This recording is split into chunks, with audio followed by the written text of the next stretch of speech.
Hello everyone, स्वागत है आप सभी का मेरे यूट्यूब चैनल पे जिसका नाम है लेट्स लर्न इंग्लिश। एंड आज मैं आप लोगों के लिए लेकर आई हूँ जवाहरलाल नेहरू द्वारा लिखा गया एक बहुत ही फेमस नावल जिसका नाम है एन ऑटोबायोग्राफी। तो जब भी हम किसी नावल के बारे में पढ़ते हैं हमें उसके लेखक यानी कि जिन्होंने उस नावल को लिखा है उसके बारे में थोड़ा ज्ञान होना चाहिए। तो हम फटाफट से बिगिन करेंगे अपने इस वीडियो को without wasting much time. So let us know about Jawaharlal Nehru. That we all know that Jawaharlal Nehru is famous for children. उन्हें हम चाचा नेहरू कहकर भी बुलाते हैं, लेकिन उनका लिंक इस नॉवल से कैसे है and how he has written this novel. Jawaharlal Nehru was born on 14th November 1889 in Prayagraj and died on 27th of May in Delhi. उनका जो जन्म है वो 14 नवंबर को हुआ 1889 में प्रयागराज में। वो एक कश्मीरी ब्राह्मणिकल फैमिली से बिलोंग करते थे दोस्तों। एंड उनका जो डेथ है वो हुआ 27th of May दिल्ली में। ही was a famous independence activist and the first prime minister of India. उन्हें हम सबसे पहला प्रधानमंत्री के तौर पे हमने उन्हें प्यार दिया, हमने उन्हें अपनाया because of his great work. He was a great journalist, he was a great orator, he was a great letter writer and lot of great things he has done for our country. Now, an autobiography was written between June 1934 to February 1935. दोस्तों मैं आप लोगों से बता दूं कि ये जो किताब इन्होंने लिखा है, ये जो नॉवल है वो जून 1934 से इन्होंने स्टार्ट किया था जब ये प्रिजन में थे, जब ये जेल के अंदर थे, टू फरवरी 1935 में इन्होंने अपना ये नावल को कंप्लीट किया है। And it got published by John Lane the Bodley Head of London in April 1936। अप्रैल के महीने में 1936 यानी कि 2 साल लिखने के बाद 1936 में अप्रैल के महीने में इस नावल को पब्लिश किया गया। The original title suggested by the author was in and out of prison. तो इसका जो ओरिजिनल टाइटल है वो नेहरू जी ने in and out of prison रखा था, जिसका एक सब टाइटल भी था, वो है N autobiographical narrative with musings of recent event in India. तो दोस्तों ये जो नावल है ये 1935 के टाइम पे लिखा गया है जो कि प्री इंडिपेंडेंस का टाइम है। उस वक्त बहुत सारे ऐसे इवेंट हमारे इंडिया में चल रहे थे जो कि हमें आज़ादी की तरफ लेकर जा रहे थे या फिर हमें स्वराज हासिल करवाने के लिए लगे हुए थे। Not only Nehru ji but also Mahatma Gandhi and other freedom fighters. So ये जो मास्टरपीस इन्होंने लिखा है उस वक्त दोस्तों ये हुआ कि इन्हें जेल से 6 महीने पहले ही रिहा कर दिया गया था बिकॉज इनकी जो वाइफ है कमला, उनका असमय तौर पे डेथ हो गया था। इस वजह से इन्हें जेल से 6 महीने पहले ही रिहा कर दिया गया था। तो जब ये जेल से रिहा हुए और इन्होंने देखा कि मेरी वाइफ का ये कंडीशन है and after seeing all the events what ever was happening at that point of time in India, he has narrated this whole masterpiece and he has dedicated this masterpiece to his wife कमला। आगे बढ़ेंगे इसके important chapters की तरफ। दोस्तों यहाँ हमें इस पूरे नावल को अगर देखा जाए तो ये इसमें 68 चैप्टर्स हैं। This full novel consist of 68 chapters, but उसमें से हमें सिर्फ और सिर्फ कुछ 6 चैप्टर्स को ही पढ़ना है जो कि इम्पॉर्टेंट है for our MEG 7। So the first chapter is descents from Kashmir, Harrow and Cambridge, The coming of Gandhi ji, Satyagraha and Amritsar, in Naini prison, the record of British rule and epilogue। epilogue जो है वो conclusion है, क्योंकि epilogue जो है एक means नया नाम हम कह सकते हैं जो कि conclusion को दिया गया है। जैसे एपिग्राफ होता है वैसे ही epilogue भी होता है, जैसे इंट्रोडक्शन होता है वैसे ही conclusion भी होता है। आगे बढ़ेंगे अपने फर्स्ट चैप्टर की तरफ, डिसेंट्स ऑफ कश्मीर। मैंने ये PDF आप सभी लोगों के लिए बनाया है और मैं इसका जो लिंक है वो मैं आपको डिस्क्रिप्शन बॉक्स में दे दूंगी so that it will be easy for you to make your own notes if you are a MEG student.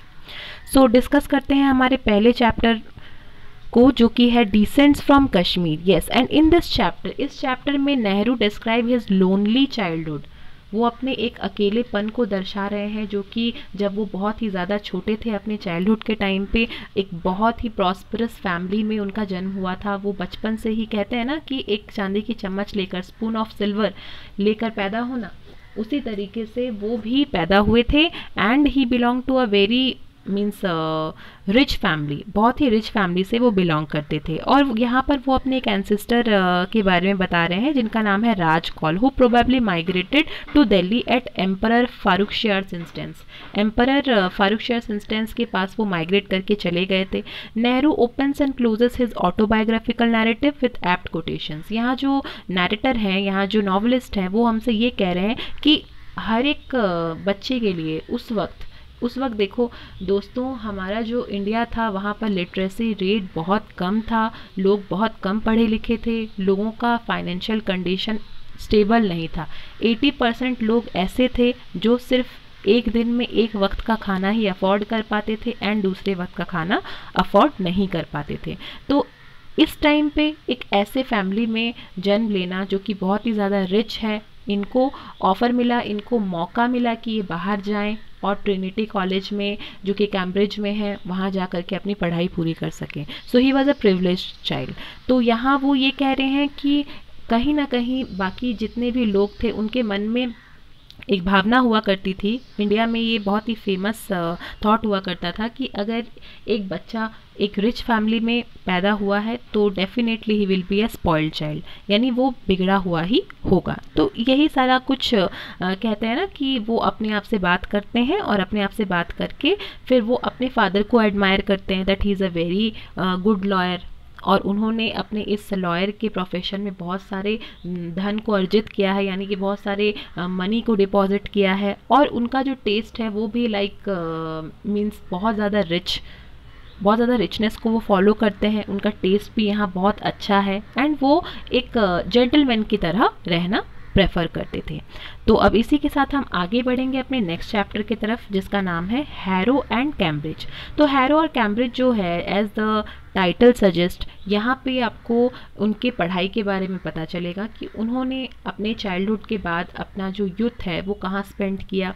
Definitely वो इंडिया में स्पेंड नहीं किए थे, वो अपने हायर एजुकेशन के लिए यहाँ से बाहर गए थे हैरो एंड कैम्ब्रिज में। इन this chapter Nehru talks about his education in England at the expensive public school eight harrow. Public school था हैरो जिसका नाम था, वहाँ पे उन्होंने अपनी प्राथमिक शिक्षा प्रारंभ करी। फिर इन्होंने ट्रिनिटी कॉलेज में जाकर अपनी आगे की पढ़ाई करी, मीन्स अपने कॉलेज की पढ़ाई करी। फिर कहीं जाकर के इनर टेम्पल ने इन्होंने अपना बैरिस्टर का ट्रेनिंग कंप्लीट किया था दोस्तों। He wanted to become a barrister, that is why he completed his training in the inner temple. अब यहाँ दोस्तों he also talks about the Indian student, वहाँ उनकी तरह बाकी कुछ प्रिविलेज्ड इंडियन स्टूडेंट हुआ करते थे और कुछ इंडियन लीडर हुआ करते थे जिनसे इनकी मुलाकात हुई थी। And his being influenced by the aestheticism, यानी कि ऑस्कर विल्डे और वॉल्टर पैटर, ये जो दो लोग थे ये अपने आर्ट के लिए, अपनी कला के लिए बहुत ज़्यादा पहचाने जाते थे पूरे होल वर्ल्ड में। तो कहीं ना कहीं ये जो हैं फेमस पर्सनैलिटीज़, इनसे भी नेहरू जी इन्फ्लुएंस बहुत ज़्यादा हुए थे। फिर यहाँ पर वो अपने एक ब्रीफ टाइम पीरियड के बारे में बताते हैं जिसमें वो अपने आप को अ मैन अबाउट टाउन, यानी कि एक प्रोवर्ब है, मतलब एक बहुत ही रिच टेस्ट को लेकर और बहुत ही रिचनेस मीन्स लाइफस्टाइल को लेकर वो किस तरीके से आगे बढ़े। ही रोम about each and every street of Cambridge. He also write of his agitation to the big event in Indian politics and his vogue. Dream of playing a gallant part in the fight for freedom. उनके अंदर हमेशा एक जागरूकता दिखाई दी है and he was always furious to fight for his country.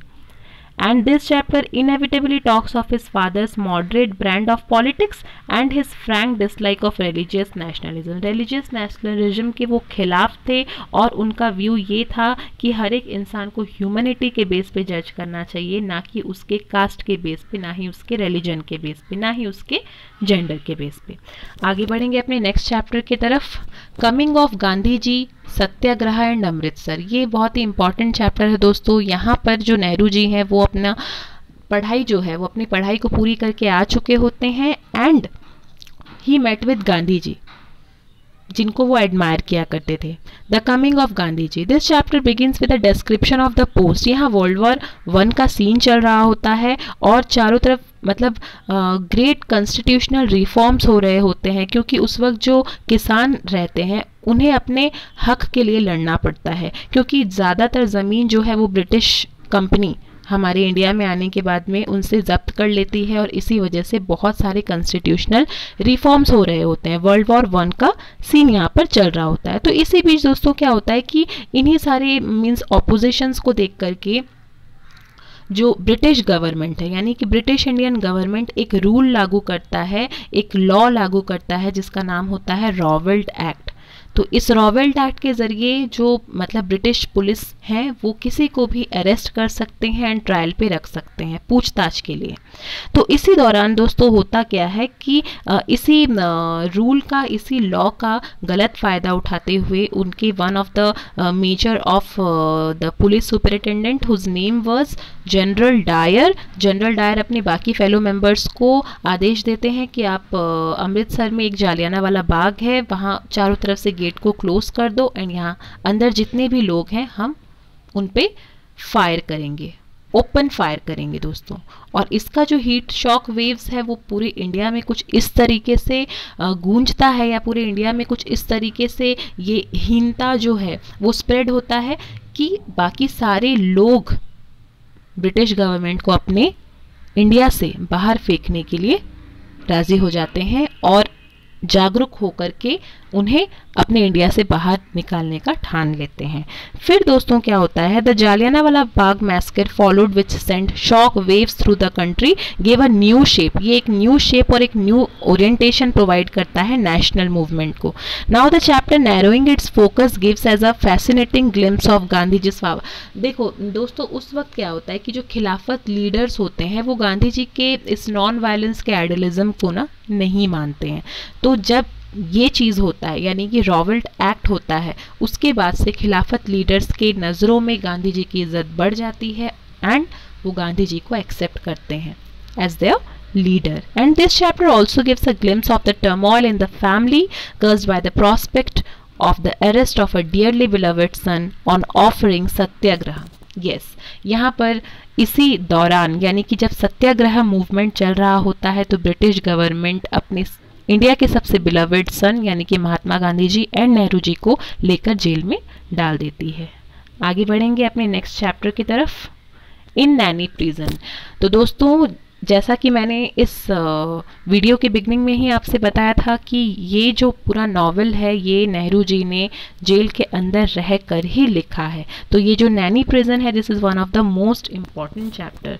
यहाँ पर क्या होता है दोस्तों कि आपके जो जवाहरलाल नेहरू हैं, जवाहरलाल नेहरू को लेकर ब्रिटिश गवर्नमेंट डाल देती है जेल में। तो यहाँ वो अपने जेल के एक्सपीरियंसेस के बारे में हमें बताते हैं कि नैनी प्रिजन में क्या होता है। So I can say that this is one of the 12 chapters of autobiography that deals with Nehru's experiences in prison। यानी कि उनके मतलब एक्सपीरियंस उनका कैसा रहा है प्रिजन में वो उसको दर्शाता है। तो this experience begin from the time of his first imprisonment. सबसे पहले उन्हें उनके फर्स्ट इम्प्रिजनमेंट में डाला जाता है जो कि अलीपुर जेल। अलीपुर जेल से फिर उन्हें देहरादून जेल भेजा जाता है एंड फाइनली वो अल्मोड़ा जेल जाकर रहते हैं। In Naini prison is largely reflective and shows Nehru's compassion for less fortunate prisoners. Nehru ji जो हैं वो अपने आप को कहीं ना कहीं उनके मन में एक सेंस ऑफ गिल्टी होता है क्योंकि उन्हें बाकी प्रिजनर्स के मुकाबले अच्छे तरीके से ट्रीट किया जाता है। और वो यहाँ पर हमें ये भी बताते हैं कि जो यूरोपियंस प्रिजनर्स होते हैं उनके साथ में अच्छा ट्रीटमेंट होता है as comparison with your Indian prison. मतलब इंडियन प्रिजनर्स जो होते हैं उनके साथ बहुत ही बदसलूकी किया जाता है, उनको इनह्यूमन तरीके से ट्रीटमेंट दिया जाता है। उनके ठीक गेट के सामने ना यानी कि उनके एंट्रांस के सामने एक बहुत ही ह्यूज वाटर पंप होता है दोस्तों। उस ह्यूज वाटर पंप को चलाने के लिए lots of Indian prisoners were employed ruthlessly.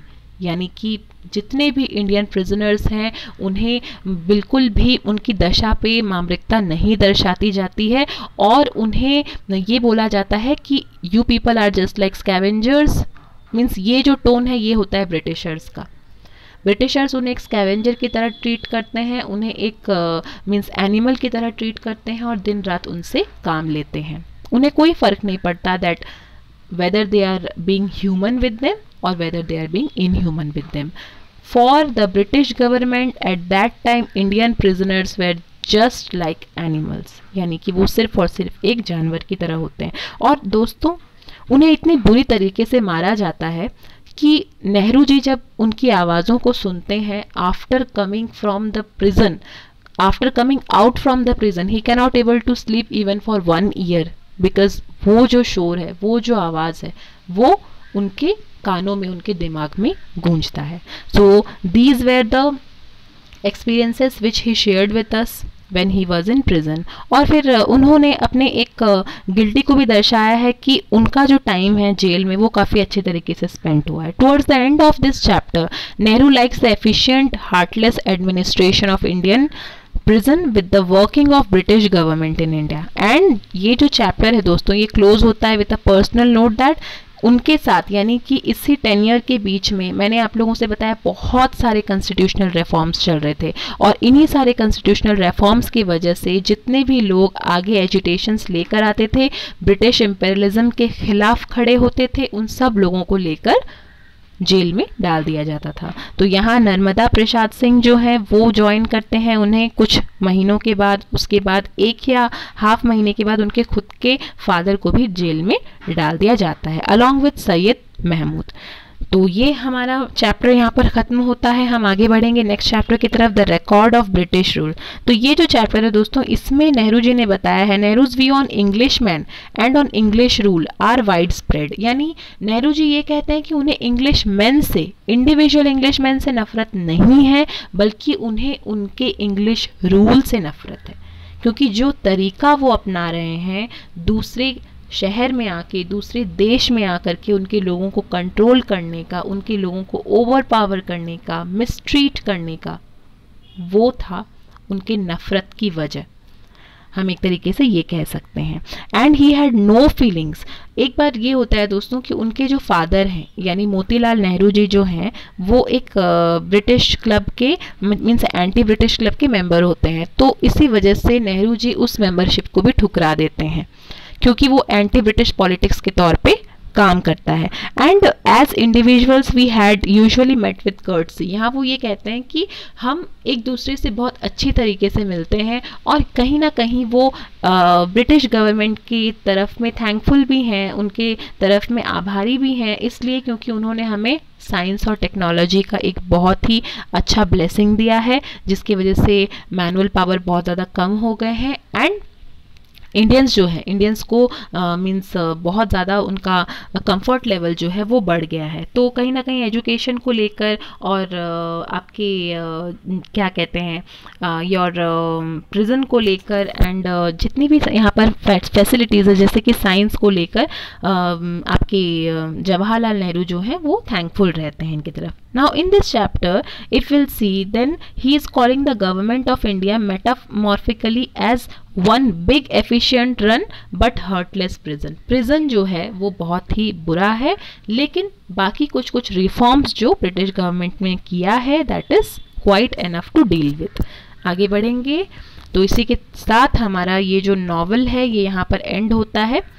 And epilogue, epilogue में वो ये कह रहे हैं कि Nehru ends as he had begun with an epigraph, क्योंकि उन्होंने एक इंट्रोडक्शन के साथ स्टार्ट किया था, तो यहाँ पर वो एक एपिग्राफ के, आपके एपिलॉग के साथ वो एंड करना चाहते हैं. The initial epigraph from Abraham Cowley spoke of difficulties of an autobiographer. एक ऑटोबायोग्राफर की राइटिंग्स में उसे कौन कौन सी डिफ़िकल्टीज को फेस करना पड़ता है वो यहाँ दर्शाया गया है. And there the epigraph from Talmud draws attention to the essential incompleteness of human endeavour. And Nehru records that the immediate labor, the autobiographical narrative has been completed, but he is over 45 and so many more years of life have to be lived, and his mood is reminiscent. He tries to sum up how he has begun a part of great mass movement. यहाँ वो ये कह रहे हैं कि उन्होंने किस तरीके से अपने देश को आज़ाद करवाने के लिए एक मास मूवमेंट में अपना योगदान दिया. Sometimes we were fortunate enough to the fullness of life which comes from attempting it fit deals with action. कई बार वो ये कह रहे हैं कि हम अपने लाइफ में बहुत सारे ऐसे एक्शंस कर पाते हैं जिसके लिए हम केपेबल होते हैं, लेकिन कुछ ऐसे एक्शंस भी हमें लेने पड़ते हैं जो कि दूसरों की भलाई के लिए हो. And life he says has been an एडवर्ड of absorbing interest. where there is so much to learn but he would not have it any different। वो ये कहते हैं कि हमारी जो लाइफ की जर्नी है उसमें हम हर पड़ाव में कुछ ना कुछ नया सीखते हैं और एक इंसान को हमेशा कुछ ना कुछ नया सीखना चाहिए। Because if he will learn then only he will think about others. Because अपने लिए हम सब जीते हैं, हमें दूसरों के लिए जीना भी आना चाहिए। And this was the whole life dedicated to the Indians. उनकी पूरी की पूरी जीवनी जो है वो इंडियंस के ऊपर ही डेडिकेटेड है। वो इंडियंस को बहुत ज़्यादा तवज्जो देते हैं एंड बहुत ज़्यादा उनके लिए अपने पूरे लाइफ को समर्पित करते हैं। तो इसी के साथ ये नॉवेल यहाँ एंड होता है दोस्तों। अब इसके नेक्स्ट वीडियो में मैं आप लोगों के लिए लेकर आऊँगी what are the styles that Nehru has adopted, what are the pro style which is one of the most important question of MEG7। MEG7 का एक बहुत ही इंपॉर्टेंट क्वेश्चन है। एंड दोस्तों ये जो क्वेश्चन है ये आपको घुमा फिरा के अलग अलग वे में पूछ लिया जाएगा, बट जो कंटेंट है, जो सब्जेक्ट मैटर है वो सेम रहेगा। तो वो मैं आप लोगों के साथ इसके आने वाले नेक्स्ट वीडियो में डिस्कस करूँगी। So for that stay tuned. Till then everyone, good night and thank you for watching.